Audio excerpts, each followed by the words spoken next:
Hi guys, Salone here. So it's about 3:45 a.m. and today I'm going to take you back to the gym with me, but this time I'm going to introduce you to a client I've been working with that is dealing with osteoarthritis of the knee and lumbar spinal stenosis. Now, because I am not a licensed physical therapist, what I offer is exercise therapy, which has been proven through systematic reviews to be very effective in reducing knee pain in patients with osteoarthritis and increasing the bone mineral density of the spine through aerobic and weight-bearing exercises.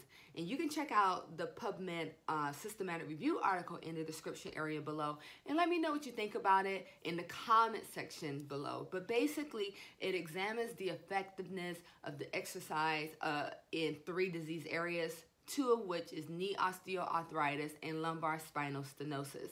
You know, she's been dealing with chronic pain for years in her lower back and knees, and she recently was invited to be a part of the Mayo Clinic 3-week pain management program, which I think she's still a little undecided about, because basically she would have to uproot her life for 3 weeks because it's an inpatient program. Now, I personally think it would be phenomenal, and I would love to have the opportunity to document the experience. But most importantly, when I look through the program structure, one of the main outcome measures is improvement of overall physical strength and endurance, which is achieved through exercise therapy. So that makes me very happy, because that means I am offering value to her. Even though I'm not a physical therapist and I'm not licensed, being able to offer that exercise therapy is still very valuable to help her manage pain. So all right guys, it is time to get moving because the workout starts at 4:30 a.m. So let's get moving. Let's go.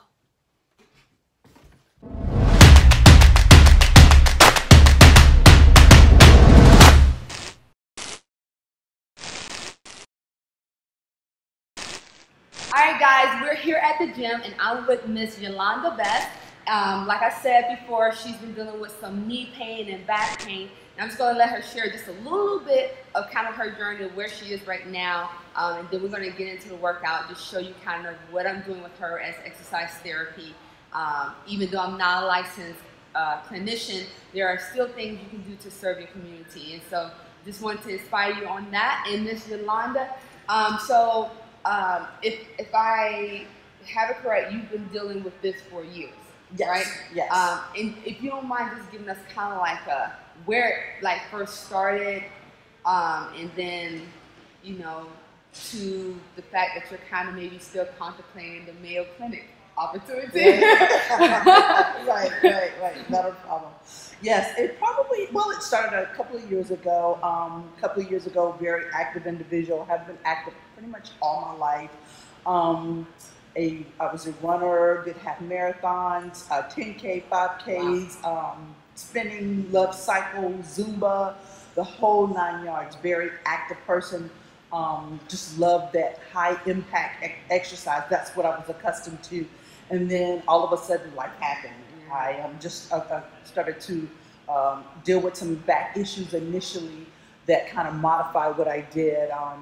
And then had some knee issues over the last couple of years as well. And the biggest challenge for me was making that adjustment, because it was hard. When you're a person that's very active, it's kind of hard to digress from that. So the hard challenge initially was making that mental adjustment. Mm-hmm. So sometimes we get a little down, a little depressed, because we start to think about what it is that we can no longer do. So after, several months of, kind of waddling in my, my sorrow, my pains, whoa, why me? Why am I dealing with this challenge? I decided to finally get up off my tail and do something about it. I continued to seek my healthcare providers and then started to modify. So again, when you start to have challenges in life, first it's the mental aspect of it. And once you overcome that mental challenge, then you start to focus on what it is that you can do. And then it comes to, you know, getting people like yourself in your corner to help you make that adjustment. And that's what I've had to do along with you and healthcare providers and just people that have overcome some challenges in life. And I think now the journey is no longer focusing on what it is that I can no longer do, but focusing on what I can do. And realize that this is now my journey, that I can continue on that path of health and wellness. It's slow, it's not fast anymore, it's a slow pace, it's about consistency. And the great thing about it is, you know, sometimes when we don't get it right, we can always start over. And that's what I love about it.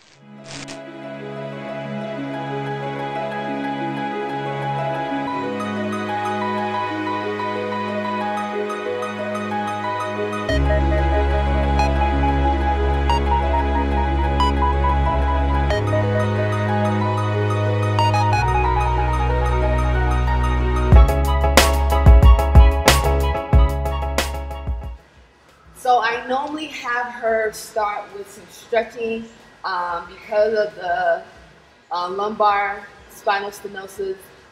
It loosens up her back and allows her to get a little more limber there, so she don't feel as much pulling and pain. And so these are a couple of stretches that we found that helps. You may have to try different things out.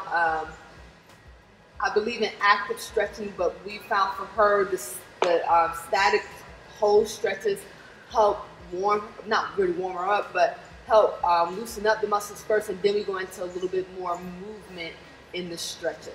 So that's what we're doing now. We're getting stretched out. We did the cardio, help warm the, get the blood circulating, warm her up. Now we're doing a couple of stretches, and then we're going to get into the workout. So we're going to do just the regular dumbbell squats here, which is going to be, I would prefer you bring the weights here, and what you're going to do, and focus on really trying to sit in that chair and squeeze up. So we're going to start with that, then we're going to go ahead and go to, with the weights either down by your side like this, which probably be more comfortable. Stay in the squat, don't come up. To the side. Then we're going to go ahead and do the stiff leg deadlifts. One to each side, and then I'm going to take you through a couple others. I should warm it up some.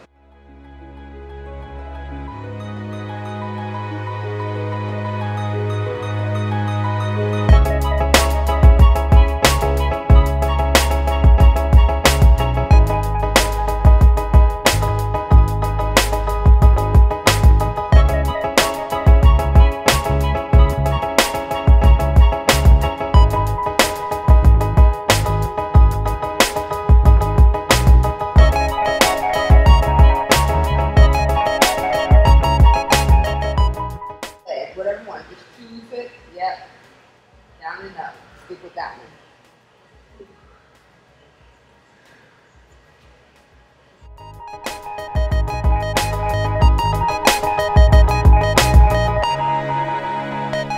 Face down. We're going to start with when you're just trying to walk as far out as you could possibly let that leg bring you. Then you're going to walk, but don't let it pull you back. The goal is to keep the tension on that quad, okay? We're trying to get a little more resistance to help us hopefully lift that leg eventually. So.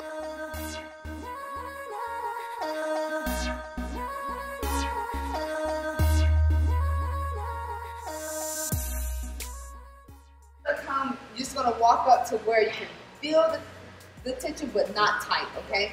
And the only thing I want you to do, you're lifting and pushing forward, just like you're trying to, on one leg, just forward.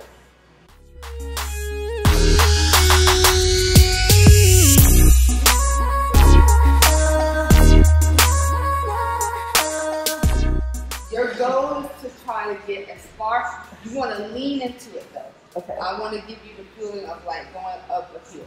Oh. Okay. So you're leaning into it. The goal is to try to get to the actual wall. Okay. And then again, don't let it pull you back. Right. Control it. Control it.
So we're at the end of the workout, and you know, since we did do a lot with the legs and glutes, which attaches to the lower back, as well as a little bit of lower back work, we're going to do some stretching.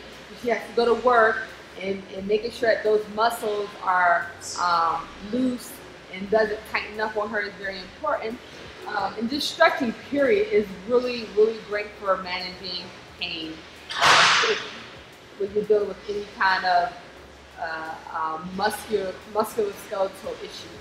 All right, so that's it, guys, and thanks for watching. Don't forget to let me know what you think about the PubMed article in the comment section below. Also, let me know what you think about this workout and other videos you would like to see, all right? Don't forget to subscribe and click the bell so that you are notified whenever a new video is released. All right, talk to you guys later.